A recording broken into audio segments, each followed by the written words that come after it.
Matthew. Well, because Marx would say that there are two dimensions. Yes, there are two dimensions. What are they? Forces and relations. What are they? Who does what? Who does Very good. You remember something. Yeah, right. Who does what? Basically, there is the, and what does Durkheim talk about? just who does. So who does what? How the division of labor as different people doing different things is organized. The who does what with whom and how. And leaves out the relation of production. Who gets what? The private property, private appropriation surplus. Basically, this book, for the most part, is really devoted to just specialization, but leaves out, from Marx's point of view, the relations of class, which are to do with relations of exploitation. Who gets what from whom? That is not in this, which is precisely why Marx would say eliminating inheritance of wealth is just not going to happen, because there's a class relationship that don't get destroyed except through revolution. Yes, Anders? Well, Durkheim might have a more realistic mission. He doesn't want everyone to do the same thing. Or he doesn't say that it doesn't matter what you do, you get the amount of money. I don't know if that came out fair. No, he didn't. Well, Durkheim says there will be a hierarchy. Yes, there will be a hierarchy. It wouldn't get rid of that. Marx tries to get away with that. He would say, well, what would Marx think of this? This is the future, the utopia for Durkheim. What would Marx think of this? What is Marx's communism as compared with this? Hands up. Katie. Well, for Marx, people are meant to do multiple things. Yes, there's a fundamental difference in the notion of human nature.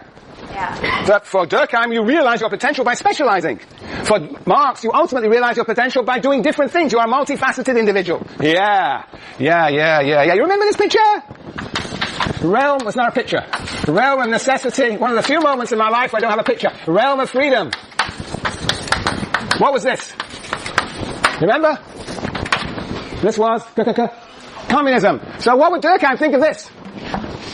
Well, what Marx is saying, this realm of freedom is where we truly realize our potentialities. What would Durkheim think of that, Felipe? That you're born to do those things. Yeah, you're born to do certain things. He wants something like this.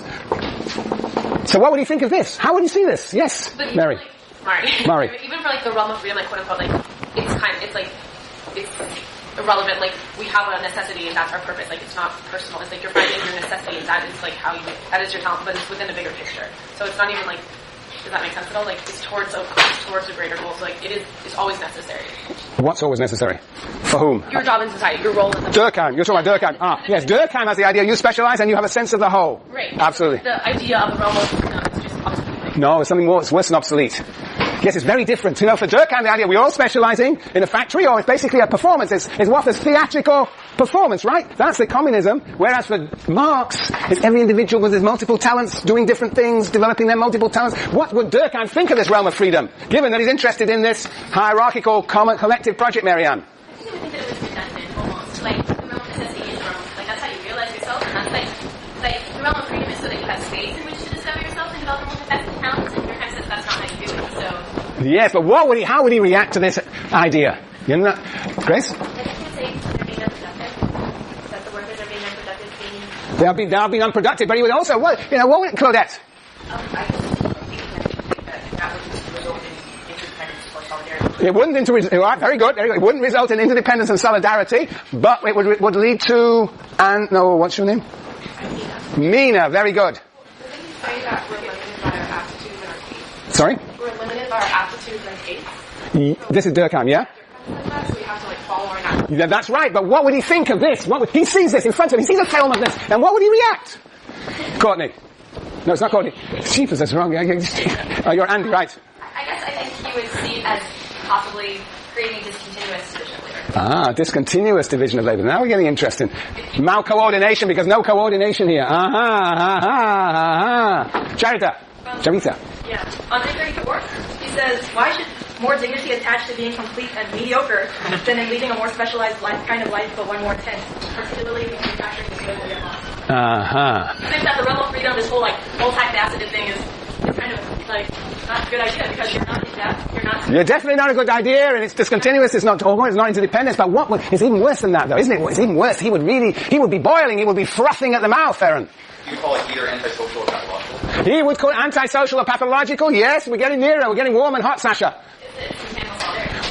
Whoa. No, why is that mechanical solidarity? Well, I feel like... No individuals at all. Here we got multifaceted individuals. But it's not really... But you're right, why is it mechanical solidarity? Because there is no division of labor. That's why you said that. But yes, just because there's no division of labor doesn't actually mean in this case that there's mechanical solidarity. There'll be what? It's a non-concept for Durkheim. It's anarchy. It's complete chaos and anarchy. If you wish to discontinue it, but it's not a division of labor at all. It's not even an abnormal form. It's worse than the abnormal form. It's complete chaos and anarchy. He would go blue in the face. Huh? Oh, yes, it is.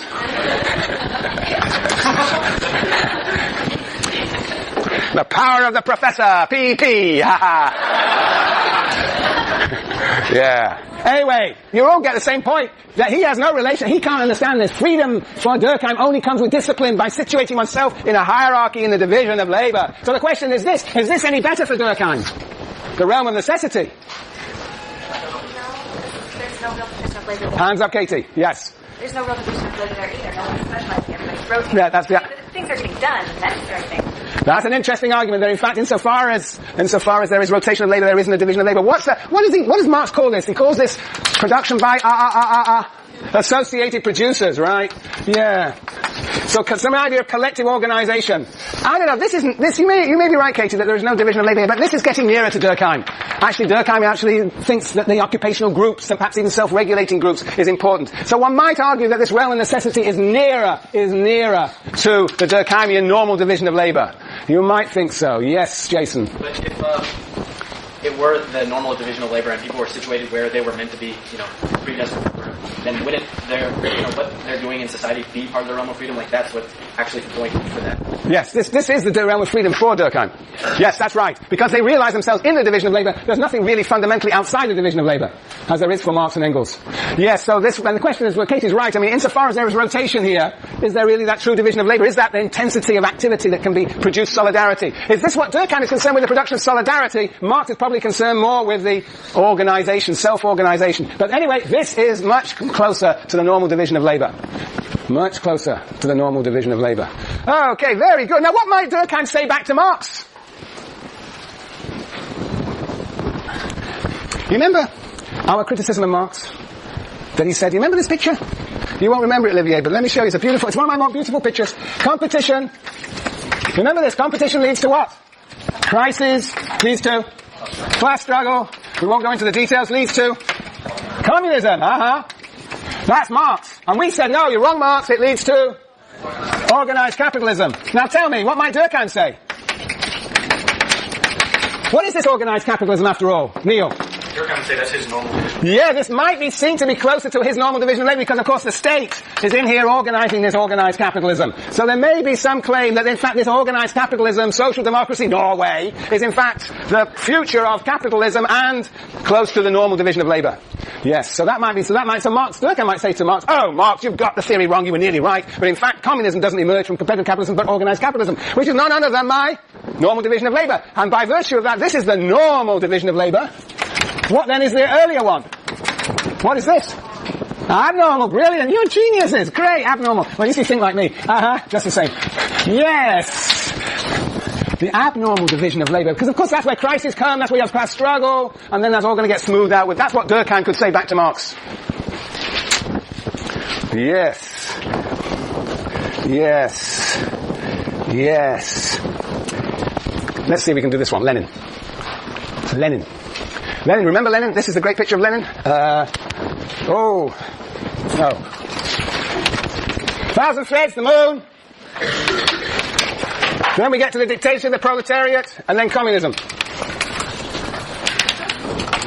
Where is the normal division of labor here?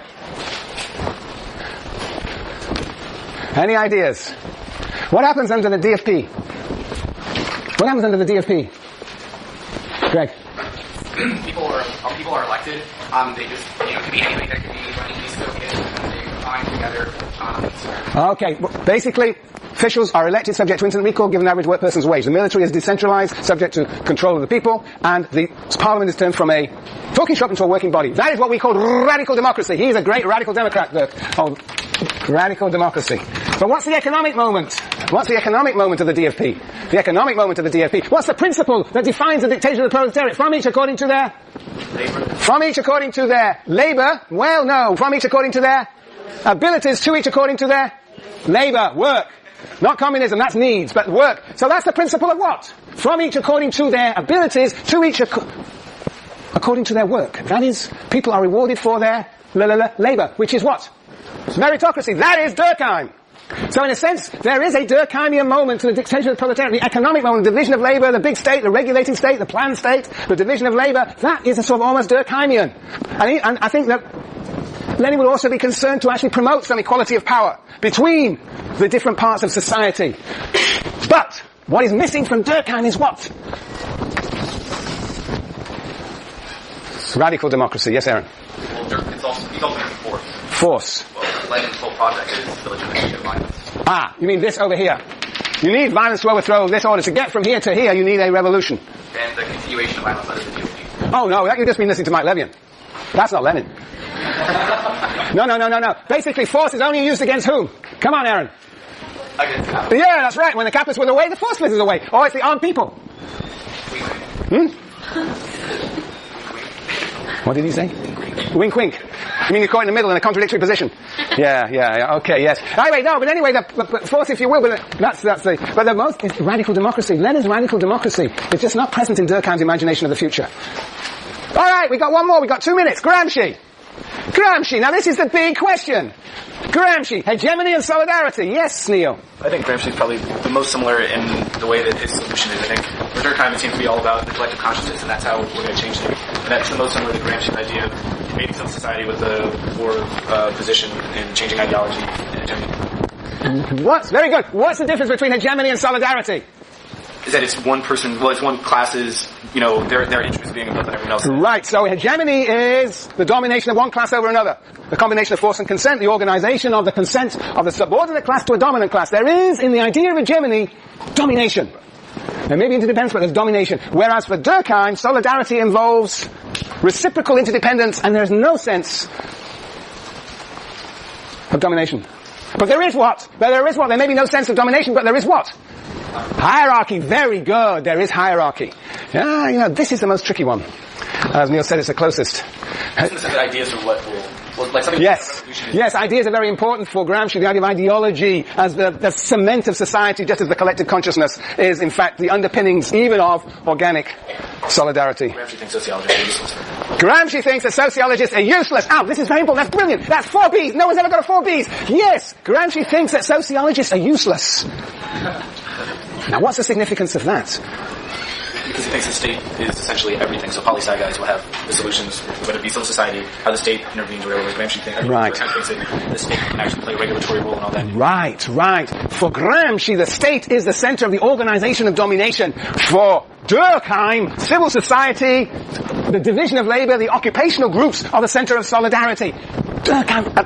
Gramsci explicitly thinks that Durkheim is in cuckoo land. He does not believe that you can get this spontaneous solidarity through the division of labor. It has to be organized. That is a brilliant quote. The quote on 238 or whenever, what is it? 2 something or other. In the prison notebooks, where indeed he says that sociology deals with the trivial. Basically, he's arguing explicitly against Durkheim, who says that solidarity is going to emerge spontaneous, consensus is going to emerge in division of labor. Gramsci says no, it's going to be organized by state. Yes, you are released, and we will turn to Foucault on Thursday. Very good. Never thought of that. Very good.